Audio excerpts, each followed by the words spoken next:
This is Hacker Public Radio episode 3194 for Thursday the 29th of October 2020. Today's show is entitled The Count and the Questions and is part of the series Linux Inlaws. It is hosted by Monochromec and is about 68 minutes long and carries an explicit flag. The summary is Linux Inlaws Season 1 Episode 16. This is Linux Inlaws, a series on free and open source software. Black Humor. This episode of HPR is brought to you by archive.org. Support universal access to all knowledge by heading over to archive.org/donate.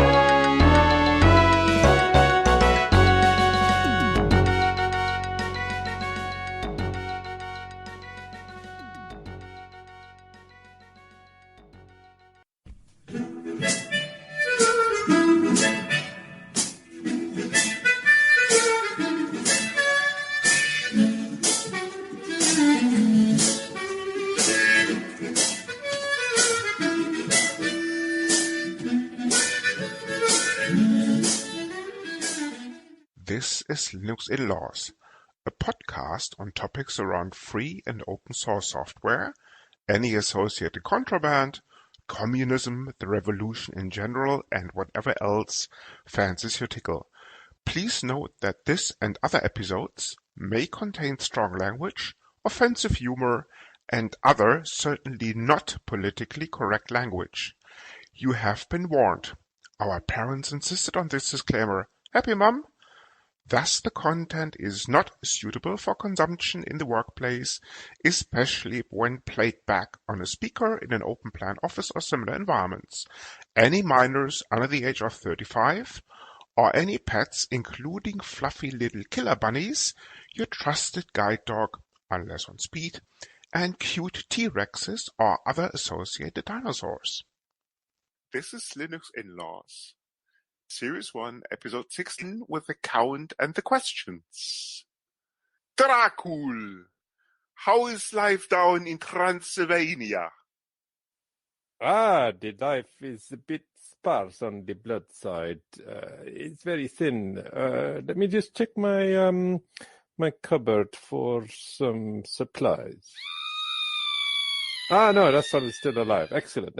I'll go for that one. Just bear with me for a moment while I have my lunch.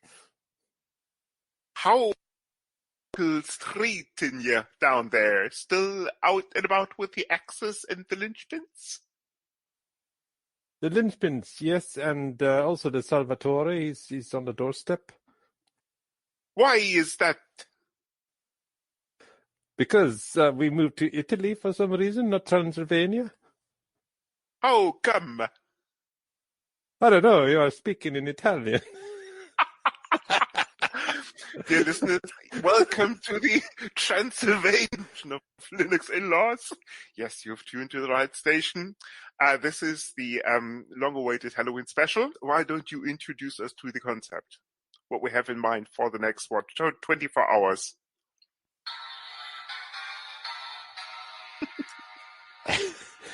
The concept for today. Oh, sorry. Sorry, that's not me. Yes.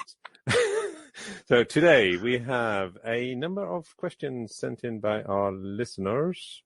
Excellent. And we have a special on the subject of Halloween and how this relates to technology, people in technology, and open source.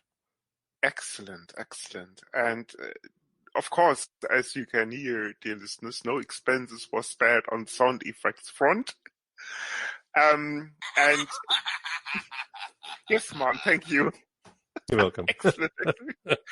And today, actually, we do have a very special treat for our cherished listeners.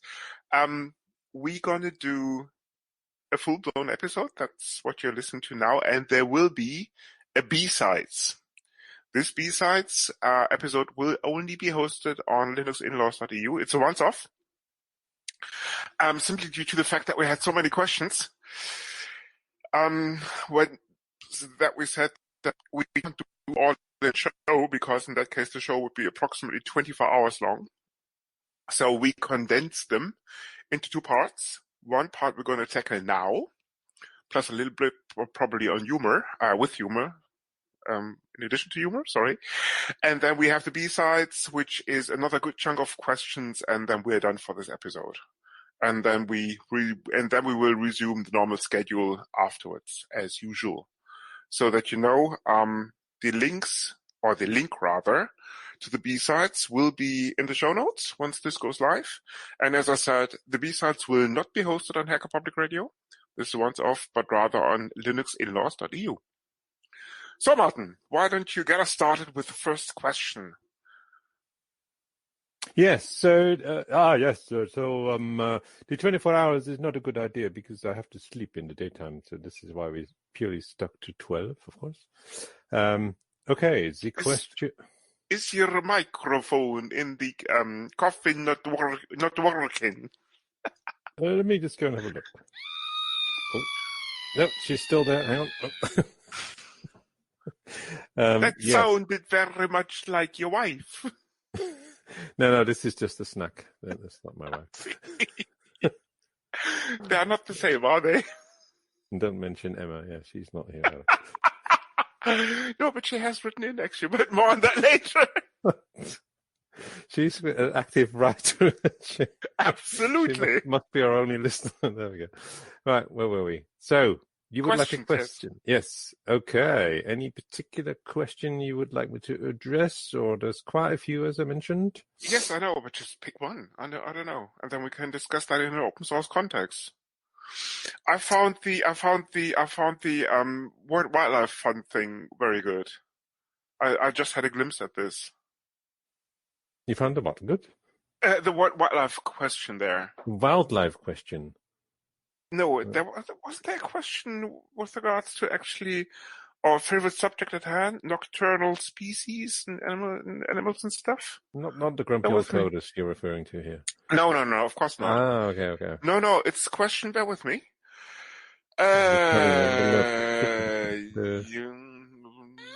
Here. Exactly, sorry. I think it's in an envelope labeled 16, and I think if I recall correctly, that question was sent in by a guy called Vlad Dracul, also known as the Transylvanian Impaler, which I find quite strange because he actually writes, do I really exist, as in do vampires really exist? If so, do they count as a protected species? If so, what does the World Wildlife Fund do about their survival? But that's a very interesting question. It is. But I'm not sure why you are writing in, because... And I'm not entirely sure how this is related to Linux in-laws, but we can have a go, right? Absolutely. Well, they do exist, of course, yes. They do exist, otherwise they wouldn't be recording this episode. So, never mind writing letters. Indeed. Okay, protected species. Well, there aren't many of them, I think. Well, there's werewolves. There's vampires. There is trolls, I think. I don't think trolls are on the same category there. But witches? I'm slightly confused about which wizards? species we're talking about now. No, yes, maybe. I thought we were talking about vampires. Yes. Are they a protected species? I think so. I mean, they're on the brink of extinction, no? I think they've been going for quite a few thousands of years, so they seem to be doing quite well on survival rates. I don't think they need any protecting personally, but well, I don't know. Opinion. I mean, thousands of years. Are you sure? Oh yes, they live forever, right? They just drink a bit more blood and then. Yeah, but I mean, no, seriously. I mean, this whole vampire thing goes back to really somebody called Vlad Dracul, who happened to live in Transylvania, if I'm not completely mistaken. As in the modern form of the vampires, anyway. I think there were in Babylon or something like this. As in ancient times, there was also a concept of a nocturnal creatures sucking life, sucking blood out of living people. Like But mosquitoes. so I reckon the concept is way older than just Vlad Dracul, but I think that's I guess the most prominent. Here's a question lore. for you. Here's a question for you. Do mosquitoes count as vampires? No, they don't, because if a mosquito bites you, you don't turn into a mosquito, right? And more specifically, you don't live forever. So no, mosquitoes wouldn't be vampires, Martin. Okay, it depends how you classify that. No, what classifies a vampire? Well, it's a blood-sucking animal. Is what you. So far I'm with you. But there's a couple of other traits that classify as a vampire, no? Well, they live in coffins. Only during the day, yes, correct. They can't stand sunlight, as we all know. Crossing water is difficult. With your biological background, how does that work? There is a documentary called Blade 1 and 2 and 3 that goes into details. Indeed. The way it works essentially, once you turn, you have something like a anaphylactic shock. Once an ultraviolet ray reaches your skin, it's quite down to a molecular level of what is kind of it's like a massive sunburn essentially, only with the side effect that you die instantly. Nice. That's the way it works. Yeah, so that relates to question 29. Why is silver effective on vampires? Let me actually recount this. It is actually explained in another documentary called Vlad the Impaler or something like this. Essentially, when Judas Iscariot, before he hanged himself, basically, he got 13 silver coins. And the connection between Judas and Vlad escapes me. Maybe it does. There's some connections, people. Look it up. Or maybe Judas actually... Sorry, I think Judas was the first vampire, something like this. Because once he hanged himself, he couldn't die and lived on as an eternal curse, so to speak. And I think this may be the connection between silver and vampires. And needless to say, as we all know, werewolves are actually just a kind of offspring or other variant of vampires. Exactly. Pretty much like the Vulcans and the Romulans are related, right? They go back to a kind of common ancestor. Yes, something like this. Same goes for werewolves and vampires, and hence and that's exactly the reason why they can't stand each other. So yes. So the easiest way to kill actually is a member of either species is just basically to carry a silver bullet with you in a loaded gun, of course. Well, yes, a bullet without a gun is pretty useless. But okay, another related question, number 32 is: can vampires are they susceptible to COVID-19 when they drink the blood of a similarly infected person? The counter question is, Martin, doesn't matter because they are eternal, as in they can't die unless until now being hit by sunlight, unless being hit by sunlight also the bullet or bad jokes like Trump jokes or something. Yeah, so the answer is no. They are obviously also vaguely bat-related, so a bat or a originated disease would probably not harm them. Okay, fair enough. Yeah, good point. Well, they can turn into wolves. So if a bat-related disease would hit them, they would simply either assume a human shape or would simply turn into wolf, and that's the bat disease gone from a biological perspective. Oh, that sounds pretty clever. Excellent. Maybe we should all become vampires. On that subject, your modern-day choice of vampire, who would you choose and why? Now, Martin, I don't quite understand the question, but maybe you can elaborate, Martin. I guess we're kind of moved on to part 2 of the quickfire, but this is a similar scenario. Well, I mean, you can have the choice of a politician, a media mogul, a computing mogul, an open source project leader. You may not you consider a vampire. Which one would Are there you any? choose? Okay. Which one? Well, Good no, question. these are hypothetical questions. I see. For you to answer. I see. We're trying to confuse our listeners, right? So these are not written in questions anymore. No, this was question 35. Did you not get it? No, I didn't. Is this something I only got a few of them. Your postfix sorry. is always broken. Here we go again. No, my postfix is not broken, Martin, unlike some other DIN DNS-based systems. You running postfix on DIN DNS? No, I'm not. No, Martin, I'm not. Okay. Anyway, so what would your answer be? I reckon I would go for Boris Johnson. Oh, right.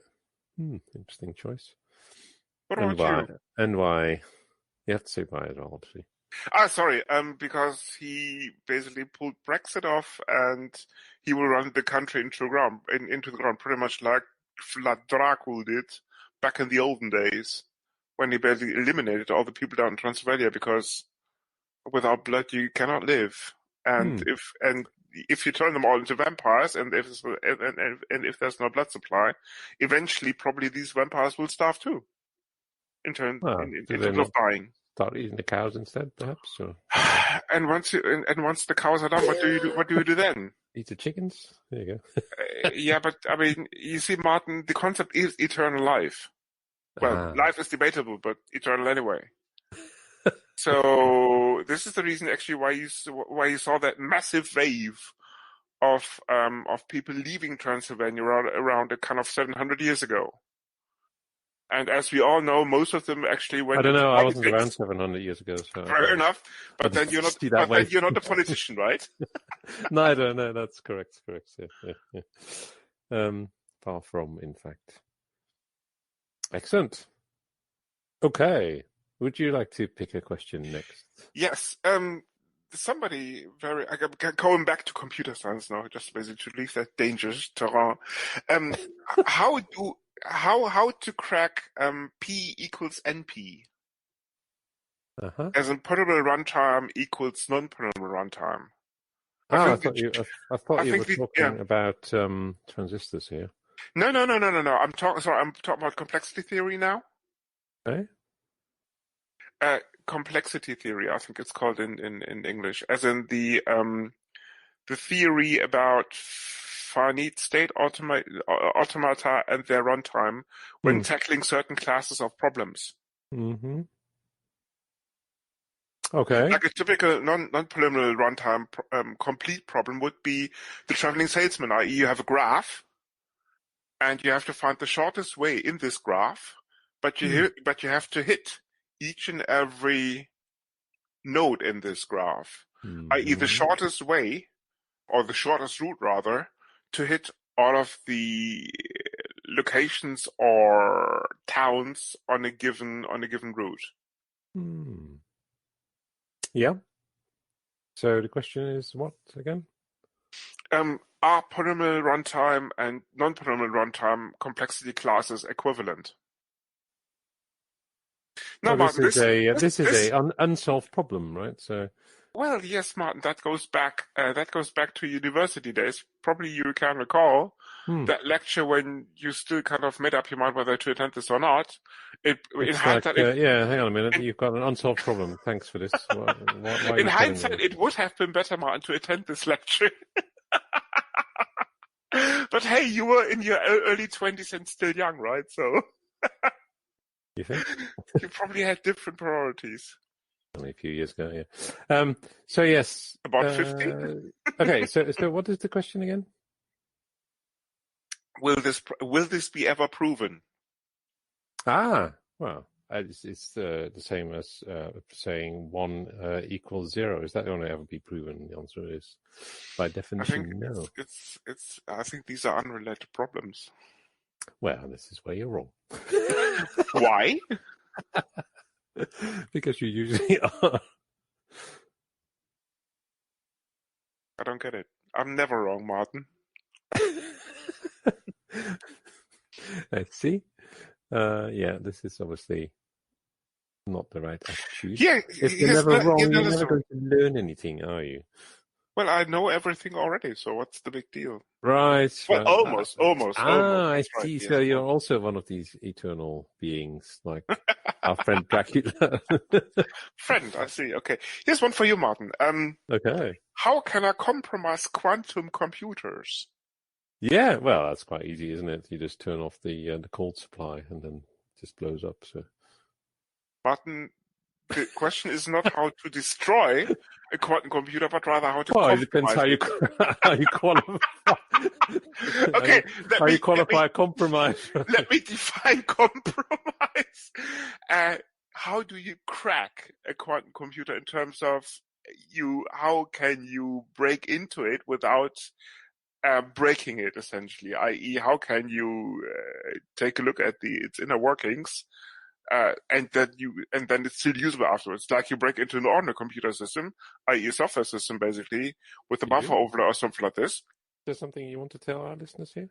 No. No, I'm just making I'm just making an example, right? So, okay. Like you break into software by, for example, buffer overflow, but then you're still able to use that software, and without you blowing it up, like formatting or partitioning the hard disks or something like this. It's an interesting theoretical question. I don't personally have any access to quantum computers, so I've not investigated this scenario. But in case you have, why don't you tell our dear listeners? Well, it's. I don't think it's that complicated, because essentially you just take another quantum computer. For example, if you want to crack quantum encryption, you better use something that is equally fast. So another quantum computer comes to mind. Okay. This obviously requires having a quantum computer. But, as a matter of fact, one you break into and one you use for breaking into. Mechanisms. Yeah. Yeah, but I mean, you're talking about just near Kelvin, right? It doesn't have to be absolute 0 degrees Kelvin. I mean, now you can be down to, I think, 269 or something like this. Yeah. As in almost room temperature. And I guess it is for us vampires. Okay. Interesting theory. But if you do ever get hold of a quantum computer, let me know and we'll have a crack at it. There's another very interesting question that goes back to a previous episode, of course. I think that the grumpy old coders are just a Linux Inlaws invention. How can you prove their existence? Okay. That's actually quite easy, isn't it? Because we just get them on the show. Yes, indeed. But then you have another question saying, you just invented them and you're using voice doubles and whatever. No, I think they do exist. They are and the grumpy old coders, hard to mistake for us, yes. really. And the grumpy old coders are not a Linux Inlaws invention. Very important. They do exist. We know them well, I know at least one of them personally. I have met one of them, yes. Yes, you have met one of them too, exactly. So yes, they do run their own podcast, totally independent of Linux Inlaws. And the reason why we give them so many plugs is essentially we love them, right? So that's straightforward. Grumpy old coders, if you're listening to this, please get in touch. We're really looking forward to having you on the show. What do you mean, if they're listening? Surely they are. Not too sure. Yeah. I don't know. I don't know. We have to stop plugging them then if they're not listening. We do! So forget about the grumpy old coders people. Grumpy old coders, if you want to receive further plugs, make sure that you send us questions that you are indeed listening to this podcast. Okay, let's go back to the questions. Right. But you were just talking about breaking into quantum computers. How about breaking into Fort Knox to make it more profitable? And specifically using open source technology, working or not? This is really easy. I mean, you just take a Okay. couple of $1 million. Right. You do a little bit of recon, as in reconnaissance. Your prerequisites are kind of great in imagination, but not that practical, really, are they? Like quantum computers Martin, with a couple of billion bucks. You're talking about one of the most hardened places on the planet. Well, I'm not. Our listeners are asking, right? This is probably the guy in charge of security at Fort Knox asking, You see, how do I cover myself? The question is not how expensive it is to break into Fort Knox, but rather how you would do it using open source technology. That's a different one, you see. The devil, of course, lies in the details, as usual. No, essentially, it's really simple because you do a little bit of reconnaissance using open source tools. You take a look at the parameter, as in the fence essentially that they use, made up of intrusion detection systems, intrusion prevention systems. You map the infrastructure. There you find the holes, if any, and then you go through these holes. Don't bother with physical access because, as I said, it would be pretty hard to do it that way unless you have a little bit of habit users. I have a follow-up question here. How do I move a bar of gold through a internet connection? You would need something called a teleporter, which hasn't been invented yet. Okay, right. So not a prerequisite to have a teleport. Okay. No. I think there was. I have another idea. Sorry, you can. Yeah, you go ahead. Sorry. Yeah. There was, I think, another kind of ancient documentary called The Fly with the guy called Jeff Goldblum, where he tried this but failed miserably. So I think this prototype wasn't exactly the most efficient one.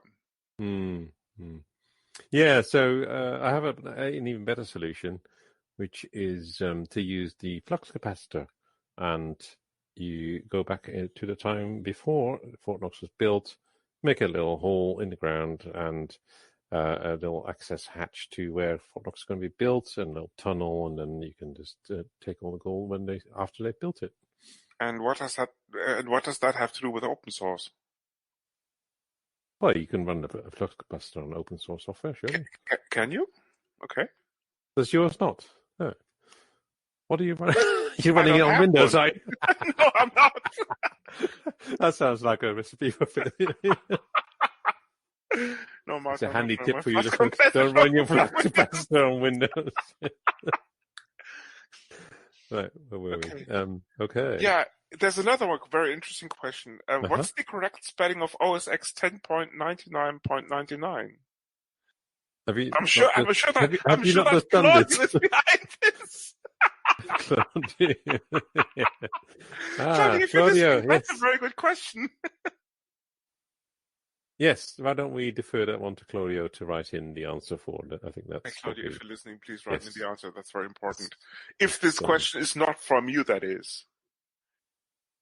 Does it not say who it was from?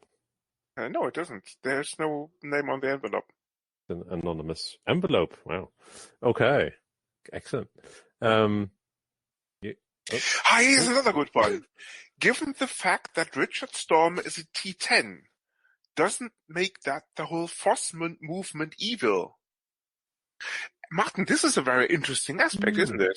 It is. I mean, imagine, Martin, imagine actually that Richard is actually a Terminator sent back from the future. Yeah. Discuss. Well, my question would be, who has he come to terminate? Proprietary software comes to mind. And by the way, he's done a very good job on this. He has? Oh, yeah. Do tell. Well, Emacs. Something called the GNU public license and so forth. Innovation. Yeah. As an open source movement, if that rings a bell. There's, Martin, if you don't know what open source is, there's a beautiful podcast called the Linux Inlaws. This is all about open source. I recommend listening to it. Okay, so rather than actually terminating any closed source software, he's doing the opposite by creating open source software. Got it. Okay. Well, I mean, that's not actually a Terminator, yeah, though, isn't it? That's well, more like a. have you ever? I mean, just wondering, man.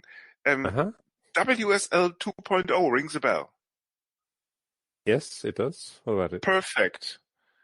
Given the fact that this is a full-blown Linux kernel running on top of something called Windows,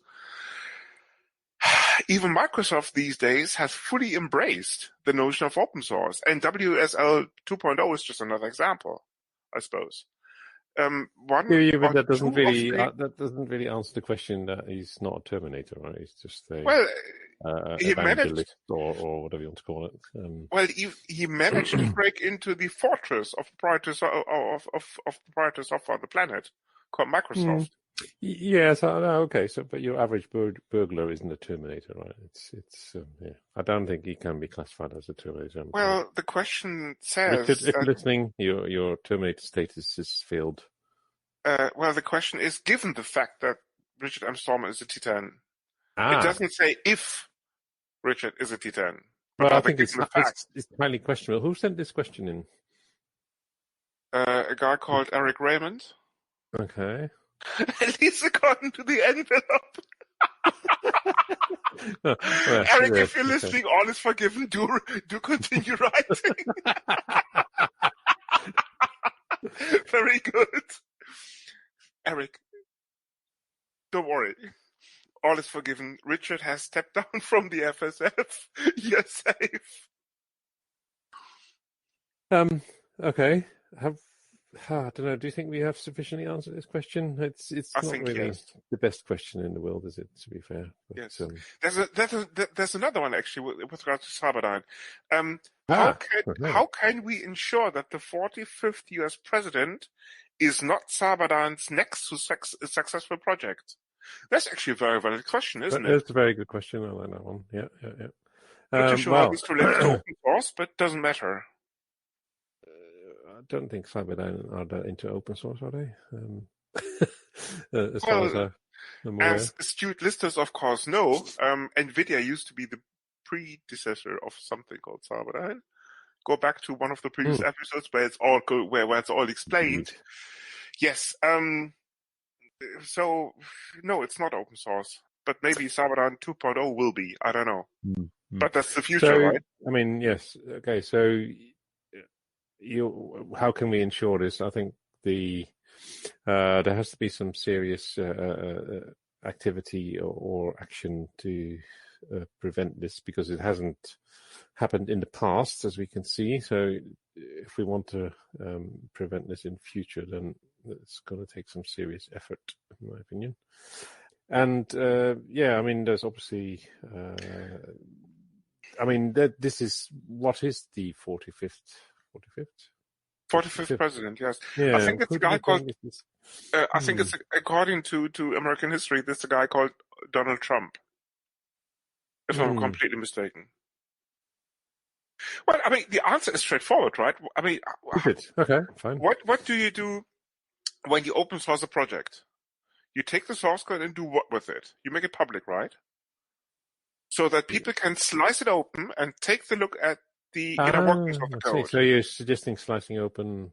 Exactly. So what you do with Donald Trump, you put him on the table, slice him open, and then take a look at the inner workings.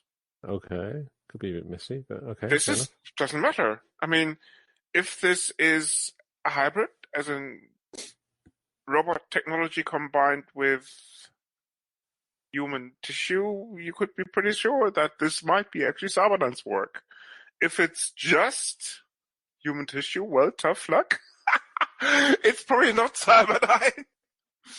But I'm sure that a guy called, what's his name? Biden, right? Biden will be more than happy about the fact that now Donald Trump is sliced open on an operating table. Well, I mean, I think going forwards, we should probably be slicing open all the candidates just to make sure that they're not Cyberdyne's next. You might run into a problem with an organization called PETA, I think, PETA or something like this. Don't know. You tell me. Yeah, I mean, it's you'll find the link in the show notes, people. They normally care about whales and other endangered species.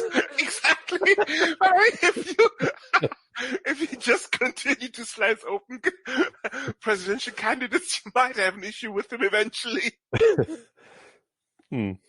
Well, you So could you want to be careful on this one. That's what I'm saying. stick them back together again. But hey, okay.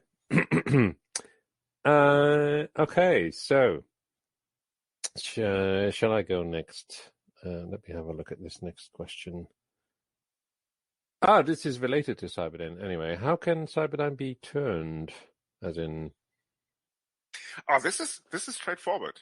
Essentially, what you do presumably we mean you turn take to the dark side, or no, of course, even more simple, simpler. You simply basically take your flux capacitor.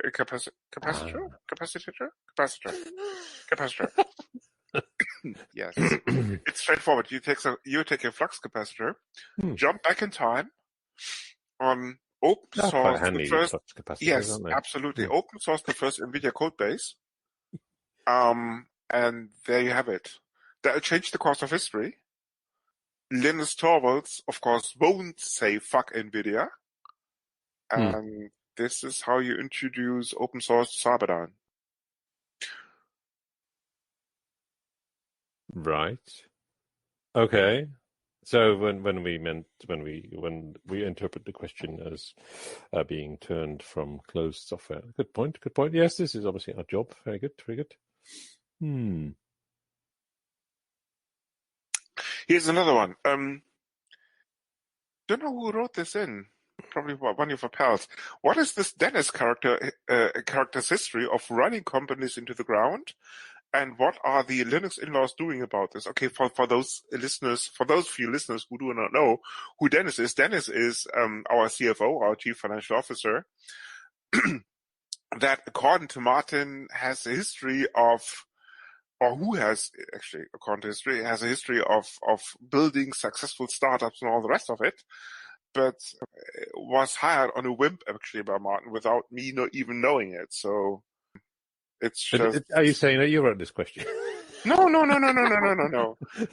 don't know. No, it's a distinctly recognizable bit of handwriting. No, hang on. Actually, it says here actually that this is Dennis' mom sending this in. Interesting. Well, Dennis' mom, you should know Dennis, right? So, but let's tackle the second part of the question. What the Linux in-laws are doing about it. Actually, a very good question. We could terminate him, not him, but this is his contract, right? I mean, the company was Linux in-laws was doing quite well without a chief financial officer.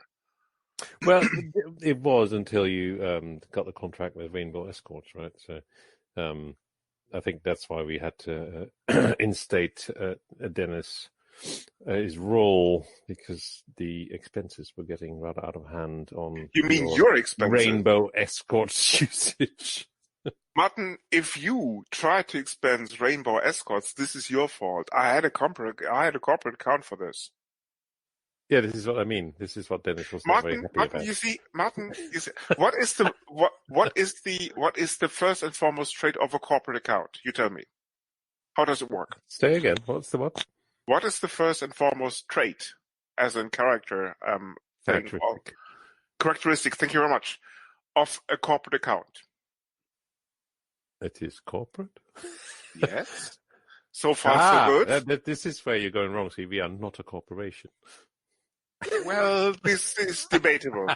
A corporate account, Martin, is where you confirm or assure a supplier of certain services or goods that a specific baseline of revenue will be guaranteed by buying more or less in bulk. I see. Hence, the prices of individual items on this account go down. Mm-hmm. Yes, so you normally know as a corporate account. If you know what I mean. Yes, it's fine. Very good. But, yeah, it still doesn't account for the fact that your corporate account is costing us 100 times more than my expensed items. So this is why Dennis is not too impressed with your financial management. Martin, if you and selling a few T-shirt is not going to if balance our bills. If you would have By the way, we have continued, yes, more on that later. Yes, let's leave the shameless commercial plugs until the very end. Okay, sorry. If you would have continued expensing individual services by Rainbow Escorts on your monthly expense claim, that would have been way more expensive than putting these and a couple of extra runs on the corporate account. Because we are actually we are getting, or we used to get before I moved it back to my to my payroll, not payroll. What's what I'm looking for? To my accounts. You're exactly. Getting paid for this? Hang on a minute. What's going on here? You're not? Anyway. Okay, Martin, the discount at Rainbow Escorts was 70% on this corporate account. So where you would be paying list price more or less with Emma and Friends, like in, what was it? Like 300 quid for an hour or two? I would be paying only 30% of this on the corporate account. Do you see what I mean? Yes, yeah, bulk buying. Okay, exactly. Right. So never mind who owns this corporate account with Rainbow Escorts. Just put it on the account, Martin. Do not expense this going forward. This would be really handy if this email you sent with this corporate account information actually made it to myself. If your postfix wasn't broken again. My postfix isn't broken, Martin. Your postfix is broken, apparently. Let's call it a spam filter then. I see. You have an outgoing one as well. Anyway. Hang on. There's another one actually about Rainbow Escorts. A certain Martin Visser writes in, how can I get in touch with Emma of Rainbow Escorts? And then it says for the really desperate. Okay, fair enough. Anyway, Martin, you should know this. Why are you writing in this question? I'm lost. Yeah, this is obviously not another Martin Visser, me, right? Yeah. No. Somebody used an alias. Is that it? I see. Yeah, I think so. Yes, so moving off the Rainbow Escort subject. Actually... we didn't answer that question, of course. No, the answer is, of course, straightforward. You could just get in touch with Martin, and Martin will put you in touch with Emma. It's really... Are they a secret organization or something? Surely no. Or you can, of course, visit Martin's newly built adult entertainment website, which is hanky-panky -martinvista.com, I think. Excellent. Or something like that. Anyway, use your favorite search engine. Martin Vista will probably show up on the very first search result page or something like this. Just search for Martin Vista, either porn or adult entertainment services. You'll find him. No worries. Oh, that's useful information for our open source listeners, I'm sure. Absolutely. Okay. Now then, so this brings me on to a very topical question, being I have a Sicilian challenge at hand. How can I get in touch with New York City's HQs and beyond as featured in episode 8? First of all, Martin, you should probably explain what a Sicilian challenge is. It's a challenge in Sicily? And what does New York have to do with it? Well, there's a lot of them moved over there to open Italian restaurants. Very good. Very good, Martin. Well spotted. And then they started putting horses' heads on people's pillows or something. I don't know. I see. Excellent. Very good. Of course. You want to take this, Martin, or? Well, I think... Since you wrote the sketch, didn't you? We could always ask our friend Claudio. Yes. Or we could ask a guy called Salvatore, who happens to live in Sicily. Okay, do tell about Salvatore. Who is this guy? Salvatore Sanfilippo. He invented something called Redis, I think. Okay. He lives in Sicily, doesn't he? Does he? Okay. That's kind of Possible handy. check, yes. Right. Indeed. So the answer is write to salvatore@redis.org. .io? No. This is his nick is actually anti-res, and you'll find his nick on Twitter and GitHub, I think. Anti-res. Oh, isn't his picture also a werewolf? A wolf, certainly. A werewolf, I'm not too sure. Okay, well, that's very topical. Very topical for this episode. Maybe we should ask him. Yeah, why don't you write him an email? Well, I'm sure he's listening. So, Salvatore. Salvatore, if you're listening, please do get in touch. We need your help on this question. Yeah. Yes. Okay. Excellent. Right. Now, here's a question from... Yeah, sorry, you go ahead. Sorry, here's a question from Rob in Basingstoke. He's asking, what is our next month's lotto numbers? I was just about to ask that to ask that very same question, although I don't have it in writing. Okay. Answer is straightforward, actually. Use the flux capacitor once again. Make a time jump. No, not how. He's asking, what are they? Use the flux capacitor. Make a time jump. Write them down, bring them back. Simple. Okay. Our flux capacitors, unfortunately, are under maintenance right now, so we can't tell you, I'm afraid. So here, this just brings me on to question 99. Where can I get hold of the blueprint for a flux capacitor? Good question. Check out GitHub. Okay. Maybe it's on there. I don't know. Maybe it's on there. I'll simply break into Cyber, no worries.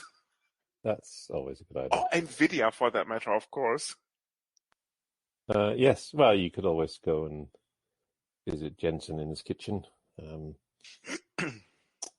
ask him personally. There's another good question. Here we go. I really loved the sketch about Leo's trouble with reconfiguring English history using the command line a few episodes back. Can I count more on this? Sorry, can I count more? No, can I count on more of this? Exactly, yes. Count on more of this? Yes, more rewriting of history? Yes, you can, although the dark side has been... Yeah. Sorry, go ahead. Well, I mean, can you count on more of this? If we have our flux capacitor handy, then yes. Maybe the big picture is that, unfortunately, the dark side has taken a little bit of a break over the last few episodes. This will change. It's just a matter of, doing these sketches. Too busy doing dark things. Yeah, exactly. Which I can't really talk about. Anyway, it doesn't matter. There will be more dark side things coming up in the very near future. So stay tuned on this one. This is quite topical. Yeah, this is something for you, Martin. There's another question being written in by a certain Mrs. Visser. I suspect my husband's significant other partner, favorite pet, is having an affair. What are the means at my disposal using open source? Is that your wife writing in? Why do you want open source for this? Ask your wife. I don't know if she's written this. I don't know. It just seems like a there are quite a few pretty straightforward solutions for this available. Do tell. Require building something yourself. Like GPS trackers, working into phones, whatever you want to do, right? And these are open source? Well, they don't have to be open source, right? They just have to work for this purpose. Well, your wife, or whoever that Mrs. Visser is, specifically asks about open source. Well, I guess this is just a trick to get their question on the show, right? Put open source in the question. Mrs. Visser, it has worked. Although I do apologize about the answer because clearly this is missing the mark. Okay, what would your answer be then? Go on. Take a look at GitHub and other code repositories in terms of what's out there. I mean, for example, you can, of course, use an open source tracker app on your Android phone. This is straightforward, especially on a rooted device. It's not that complicated. Given the fact that if said Android, person has an Android and a rooted Android device, then yes. no, it's sufficient enough basically to have that person own an Android device which can be rooted. Because essentially what you do is you take that Android device, root it yourself, and then put a tracker app on it. Yes, this And requires them the to have an suspect, open source. and the suspect in Android question, of device course, universe, but- yes, and of course that subject in question doesn't even have to know about it. The beauty, of course, is that Android itself is based on something, or the whole Android ecosystem is based on something called the Android Open Source Project, the AOSP. These are the open source parts of the underlying operating system, including all the Java APIs and what have you. As in the stuff that currently the highest Supreme Court in the US is debating or something. I don't know. You heard about this, Martin, right? I don't follow politics that much, I'm afraid. It's not politics, actually. It's open source. No. There was about, this week? Last week? I can't even remember.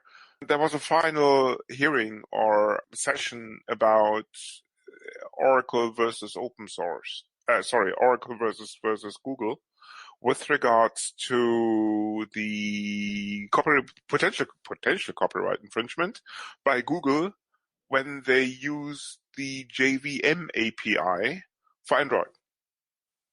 Okay. Make sense? Mm-hmm. Never heard about it? Okay. There was a company called Sun.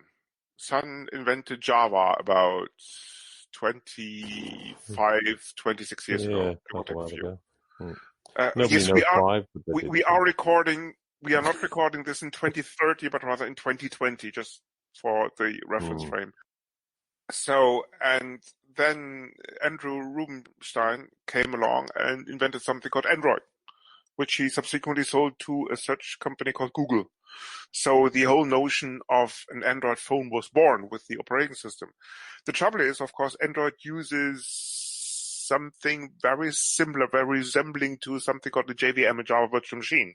As a matter of fact, Java was the first implementation language for Android, meaning Android did have the advantage that you could program and any app that you wanted to to develop in Java, because the API looked pretty similar to what to what Oracle invented about, as I said, 10 or 15 years prior to this. That, of course, meant that the manufacturers for apps running on Android were able to use a highly skilled, most of the time, existing workforce that was able to program in Java by simply making the API of the underlying operating system, including graphic libraries and all the rest of it, very similar, if not completely the same, like to the existing JVM. Of course, Oracle didn't like this, so they dragged Google in front of a court, and now it has come to the final session. This one. Yes. Okay, cool. So by the time this goes out, I reckon I think the High Court or the Supreme, no, the High Court. Oh dear. The Supreme Court has two options. Either they can take a final ruling on this, or they can defer this back to an inferior court. So let's see. Indeed. Of course, with any final decision being taken, that will certainly have a potentially very severe impact on the corresponding copyright laws, never mind on the open source movement as such, because of the implications, essentially. Because if Oracle would gain the upper hand, that would mean that you cannot reuse existing APIs for your project to some extent.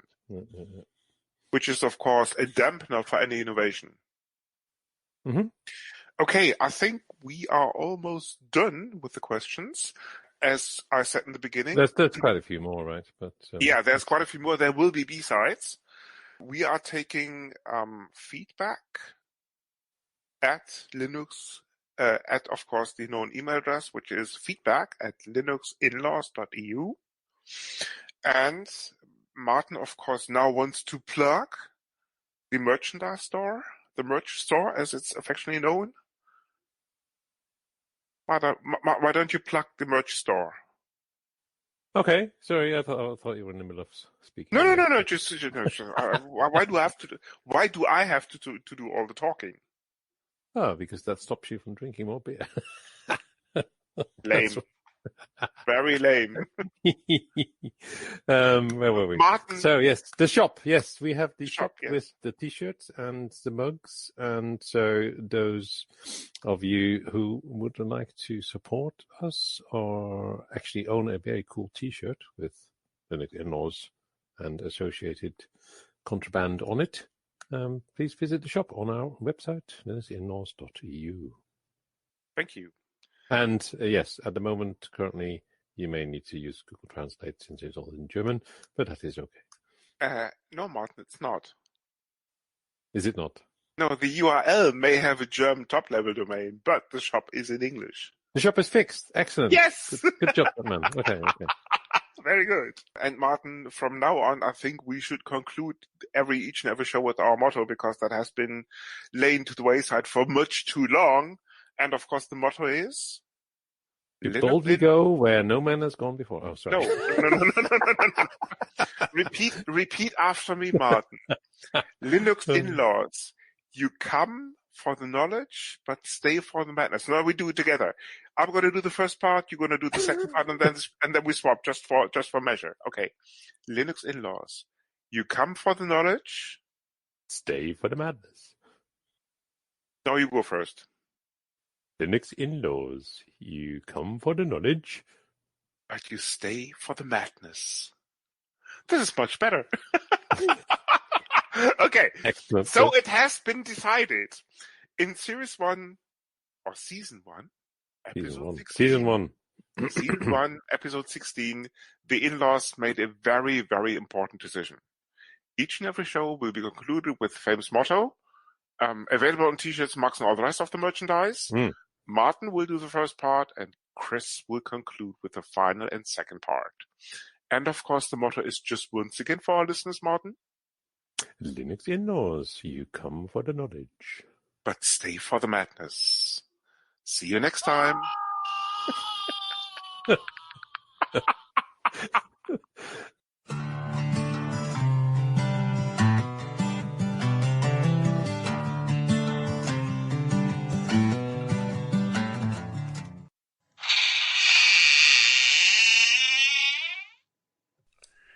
This episode of Linux Inlaws is brought to you by the Transylvanian Cooperative, also known as Vlad and Friends. Ever wondered how your source code can survive the mists of time? Fret not, dear open source contributor. Forget GitHub, GitLab, Bitbucket, and all the other nonsense which promise something that they can hardly deliver on. Only with us, your source code can become truly immortal. All it takes is a small pinch in the neck, some lines of code drained for a good cause from the code base, not unlike a blood donation, a little bit of waiting until the turning, transformation has finished, and the code will not be able to die. Unless a change of license makes it proprietary, of course. Similar to silver or garlic, I am afraid that there is little we can do about this. Once tainted by this, your coat will perish before long, like every other proprietary code base.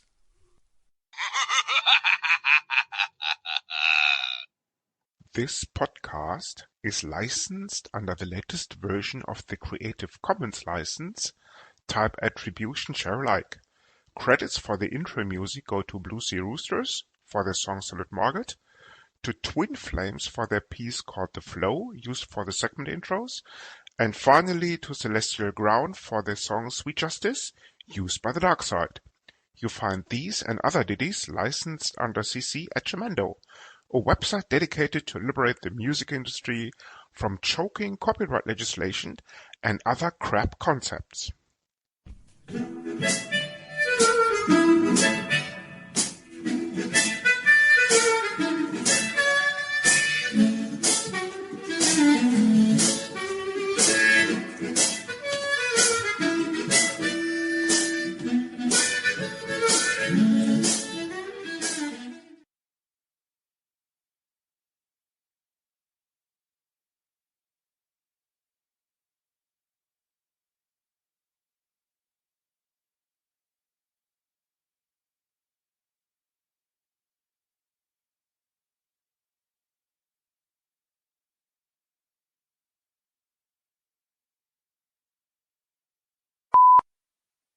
Vlad, how are you doing?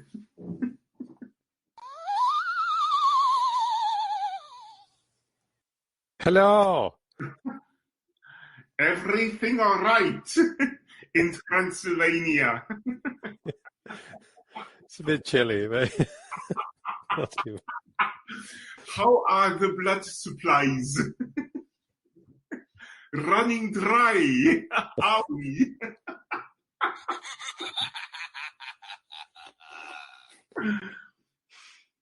Indeed. Yes. Send more targets, please. Yeah. Why are you not drinking beer?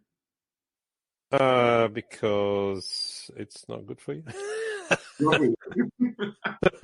Yes, I agree, but only if you're talking about English ales.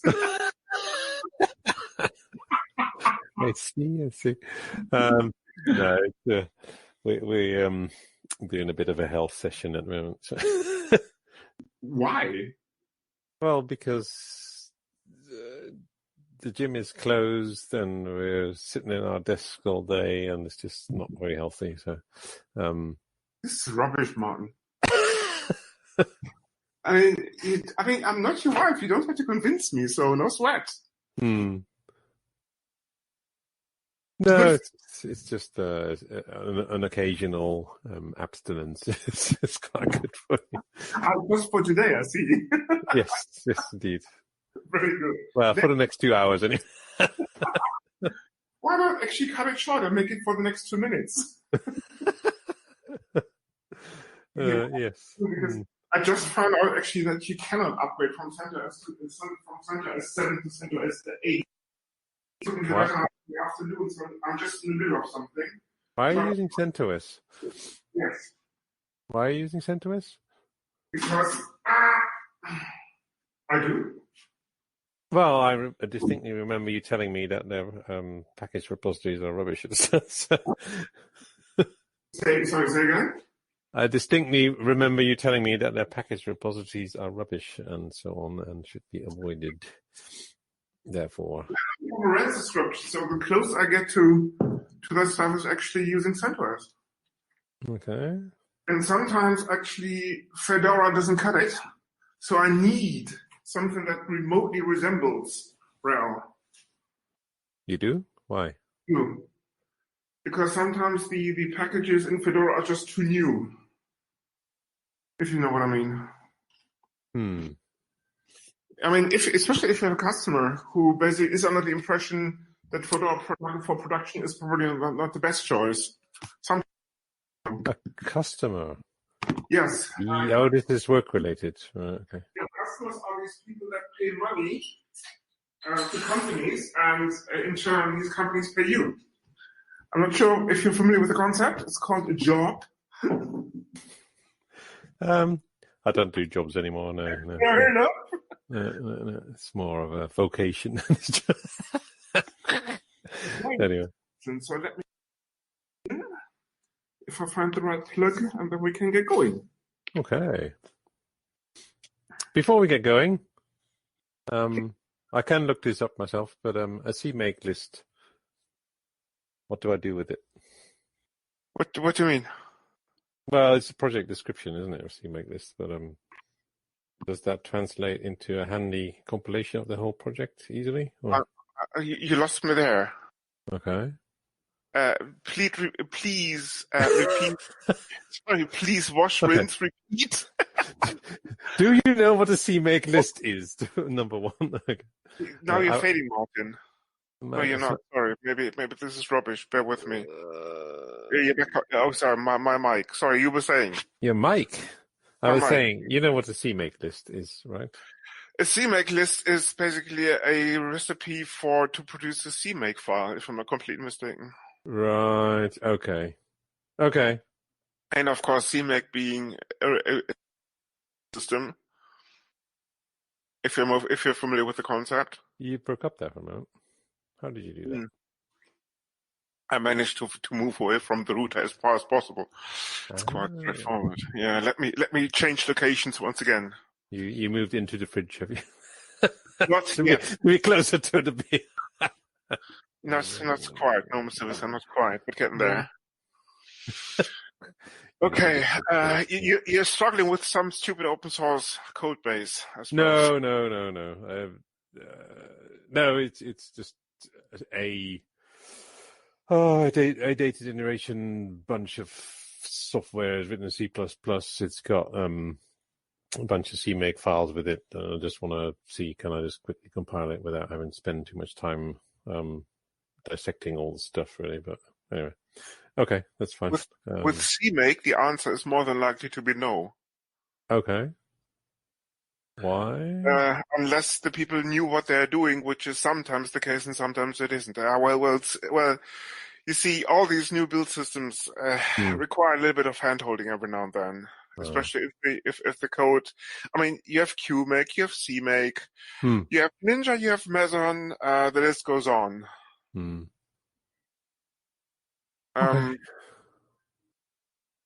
Anyway, it doesn't matter. As I said, it's probably it's going to take some time. Right. That's right, unless it compiles out of the box, which is hardly the case in my experience. Seems unlikely, yeah. Okay. All right, fair enough. That's fine. I'll just see how I get on then. Welcome to Linux Inlaws, Series 1, Episode 16. The one with the count and the questions. Sorry, let's do this again because I have to stop recording. Okay, that's gonna be starting now. Rolling. Welcome to Linux Inlaws Series 1, Episode 16. The one with the count and the questions.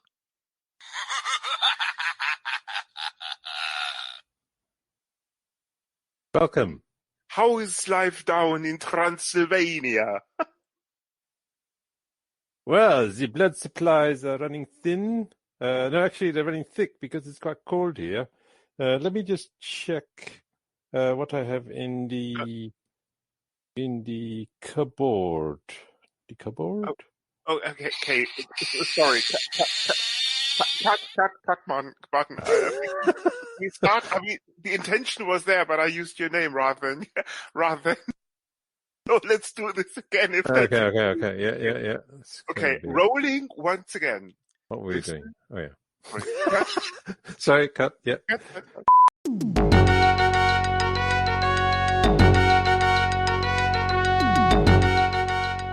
You've been listening to Hacker Public Radio at hackerpublicradio.org. We are a community podcast network that releases shows every weekday, Monday through Friday. Today's show, like all our shows, was contributed by an HPR listener like yourself. If you ever thought of recording a podcast, then click on our contribute link to find out how easy it really is. Hacker Public Radio was founded by the Digital Dog Pound and the Infonomicon Computer Club and is part of the binary revolution at binrev.com. If you have comments on today's show, please email the host directly, leave a comment on the website, or record a follow-up episode yourself. Unless otherwise stated, today's show is released under a Creative Commons Attribution Share Alike 3.0 license.